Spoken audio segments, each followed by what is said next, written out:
আসসালামু আলাইকুম রহমতুল্লাহ। সম্মানিত দর্শক শ্রোতা, দেশ এবং প্রবাস থেকে, দূরে এবং কাছের থেকে আমাদের ভিডিওটি যারা দেখবেন সবাই লাইক কমেন্ট করে শেয়ার দিয়ে আমাদের পাশে থাকবেন।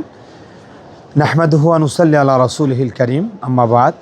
সম্মানিত দেশবাসী, বিশ্ববাসী, মুসলিম ভাই বোনেরা, তরিকাতের ভাই বোনেরা, আমরা আছি বাংলাদেশের প্রাণ কেন্দ্র ৩৬০ আউলিয়া সম্রাট শাহ সুফি হজরত শাহজালাল মুজাররদ ইয়ামানী রহমতুল্লাহ আলাইহির কদমে পাক দরবারে সিঁড়ির উপরে দাঁড়িয়ে আজকে জুমা নামাজ আমরা এখানে আদায় করেছি।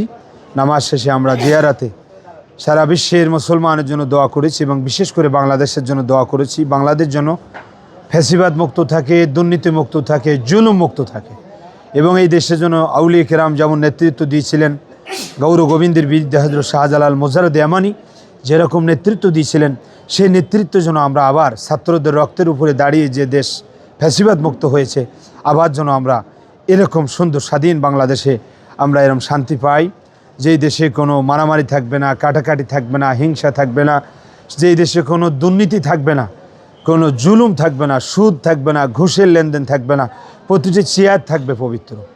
আমি ফকির আশরাফুল ইসলাম আজিজি, প্রেসিডিয়াম আহলে সুন্নাত ওয়াল জামাত সাতক্ষীরা জেলা, খতিব, কালীগঞ্জ থানা, জামে মসজিদ এবং আরবি প্রভাষক ইন্দ্রনগর হুসাইনাবাদ সিদ্দিকিয়া ফাজিল মাদ্রাসার একজন শিক্ষক হিসেবে বলবো, দেশের একজন নাগরিক হিসেবে বলবো, ছাত্রদের রক্তের উপরে দাঁড়িয়ে যারা ক্ষমতায় যেতে চায় তাদের অবশ্য অঙ্গীকার করা উচিত এই দেশ আউলিয়া কেরামের দেশ, এদেশ ৩৬০ আউলিয়ার পূর্ণভূমি।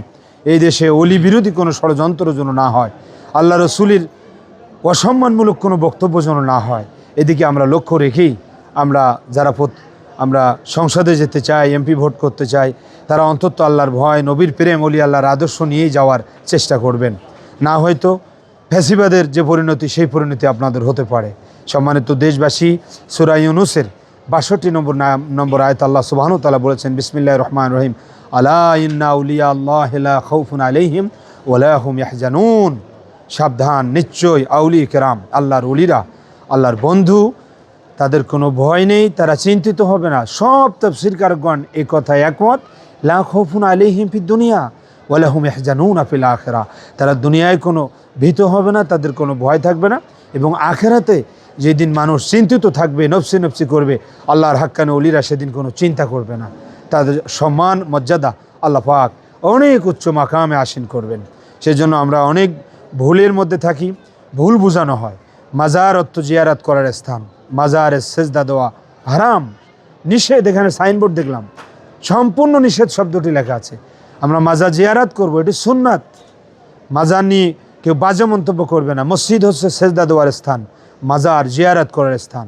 যত আল্লাহর ওলির মাজার আছে আমরা জিয়ারাত করে তাদের ওসিলা নিয়ে আল্লাহর কাছে চাবো, এবং আমাদের দোয়া আল্লাহর নিয়ামত প্রাপ্ত বান্দাদের ওসিলা আল্লাহ কবুল করবেন। এটাই সুন্নাত তরিকা। মাজার নিয়ে কোনো ব্যবসা করার জায়গা নয়। মাজার হচ্ছে জিয়ারাত করার স্থান। আল্লাহর হাবিব ফরমাইছেন, মান জারা কবরি বাদা ওয়াফাতি ফাকান্নামা জারানি ফি হায়াতি। যে ব্যক্তি আমার ইন্তেকালের পরে আমার উম্মত আমার রওজা জিয়ারাত করলো, সেজন্য আমার জীবদ্দশায় আমার সাথে সাক্ষাৎ করলো। সুবহানাল্লাহ। মান জারা কবরি ওয়াজাবাত লাহু শাফাআতি। যে আমার রওজা মোবারক জিয়ারাত করলো, সেজন্য আমার সুপারিশ তার জন্য ওয়াজিব হয়ে গেল। ইমাম সকলেই জানি, শাফি মাযহাবের ইমাম শাফি রহমতুল্লাহ আলাইহি যখন কোনো মাসালা লিখতে লিখতে সমাধান না খুঁজে পেতেন, তখন তিনি ইমামে আজম আবু হানিফা রহমতুল্লাহ মাজারে যেতেন। সেখানে যে ইমাম আবু হানিফার বুজুর্গি মর্তবানি আল্লাহর কাছে দোয়া করতেন, আল্লাহ আমি ইমাম শাফির এই মাসালাটা ইমাম আজমের বুজুর্গির ওসিলায় তুমি সমাধান করে দাও। ইমাম শাফি বলেছে, যতবার বিপদে পড়েছি ইমাম আজমের ওসিলায় আমি বিপদ থেকে মুক্তি পেয়েছি, আমার কঠিন মাসালা সমাধান হয়ে গেছে। সেজন্য আমরা কোরআনে কারীম, কোরআন, সুন্নাহ, ইজমা, কিয়াসের মধ্যে সব দলিল আছে। আমি ওলামায়ে কেরামকে দৃষ্টি আকর্ষণ করব, বাজে মন্তব্য করে ওলি আল্লাহদের মাজারকে জিয়ারাত করতে যারা নিষেধ করে, আসলে এরা এজিদি মুসলমান, এরা আসলে এজিদি। এখনও তারা হুসাইনি বলে তারা কখনো দাবি করতে পারবে না। আমরা যারা হুসাইনি মুসলমান, আমরা জিয়ারাত করব আউলিয়া কেরামের মাজার, নবীগণের আম্বিয়া কেরামের মাজার। এবং কোরআনে কারীমে স্পষ্ট এসেছে, ইহদিনাস সিরাতাল মুস্তাকিম, আল্লাহ তুমি আমাদেরকে সহজ সরল সঠিক পথে পরিচালিত করো। আল্লাহই বলেছেন, সিরাতাল্লাযিনা আনআমতা আলাইহিম, ওই সব লোকদের পথ যাদেরকে তুমি নিয়ামত দিয়েছো। আল্লাহ বলেছেন আনআমাল্লাহু আলাইহিম মিনান নাবিয়্যিন ওয়াস সিদ্দিকিন ওয়াস শুহাদা ওয়াস সালিহিন, এবং আমি নিয়ামত দিয়েছি নবী, সিদ্দিক, শহীদ, সালেহিনদের। এখন সালেহিনদের জামানা, যারা এক জামানা সোহবাতে বা আউলিয়া বেহতার আসদ সালে তোয়াত বেরিয়া হাক্কানি ওলিদের সোহবাতে আছে, এরা হচ্ছে জান্নাতি দল। এদের সাথে হিংসা করবেন না, এদের বিরুদ্ধে কথা বলবেন না। আল্লাহ বলেছেন হাদিসে কুদসির মধ্যে, আবু হুরায়রা রাদিয়াল্লাহু আনহু হাদিস, মান আদালি ওয়ালিয়ান ফাকাদ আযানতুহু বিল হারবি, যারা আমার ওলির সাথে শত্রুতা পোষণ করে আমি আল্লাহ তাদের সাথে জিহাদ ঘোষণা করি। সুতরাং সর্বশেষ কথা, আমরা শান্তি চাই, শান্তিপ্রিয় মানুষ। আল্লাহর ওলিরা ছিলেন শান্তি, তাদের দরবারে সব ধরনের মানুষ আসে, কাউকে তাড়াই দেওয়া হয় না, শান্তির জন্য আসে। এই বাংলাদেশ শান্তির দেশ, ছাত্ররা রক্ত দিয়েছে, জীবন দিয়েছে শান্তির জন্য, ফ্যাসিবাদ মুক্ত করেছে শান্তির জন্য। আমরা এই শান্তিটা ধরে রাখার চেষ্টা করব, সংসদে এই শান্তিটার কথা বলবো, এবং ছাত্রদের রক্তের সাথে আমরা কেউ বেইমানি করব না, এ কথা যেন মনে রাখবেন। আমরা এদের যারা স্বাধীন করেছে, মুক্তিযোদ্ধা ছিলেন, তাদেরকেও আমরা স্মরণ করছি। তারা না হলে বাংলাদেশ নামক দেশটাও আমরা পেতাম না। সব মিলে আমরা চিহ্নিত যারা দুর্নীতিবাজ তাদের শাস্তি কামনা করছি।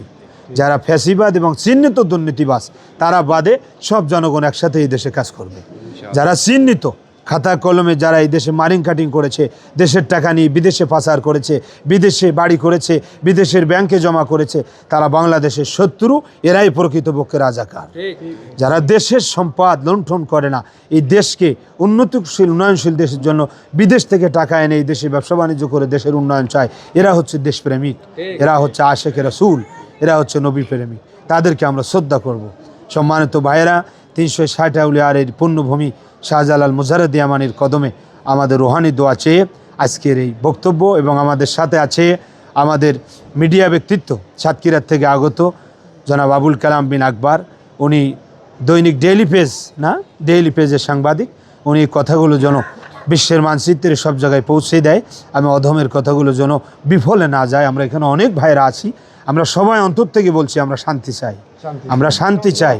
এবং আজকে মোনাজাত জুমায় হুজুর বলেছেন আল্লাহুম্মা আনতাস সালাম, আল্লাহ তুমি শান্তিদাতা, ও মিনকাস সালাম, তোমার থেকে শান্তি আসে, আর কোথাও শান্তি নেই। তবে শান্তি এক জায়গায় আছে, রাহমাতুল লিল আলামিন নবীর আদর্শ, পীর রসুলের আদর্শের মধ্যে শান্তি আছে। এই আদর্শটা আমরা বাস্তবায়ন করব। কোনো ফ্যাসিবাদের আদর্শ, কোনো জালেমের আদর্শ বাংলার জমিনে আর চলবে না। এই জমিনে চলবে নবীর আদর্শ, আউলিয়া কেরামের আদর্শ, হাক্কানি পীর মাশায়েখ, হাক্কানি ওলি আল্লাহ, হাক্কানি আলেম ওলামা, এবং সর্বোপরি কোরআন সুন্নাহর আইন বাস্তবায়ন। এটাই আমাদের মনের আশা। আল্লাহ হাফেজ, ভালো থাকবেন। আসসালামু আলাইকুম ওয়া রাহমাতুল্লাহ।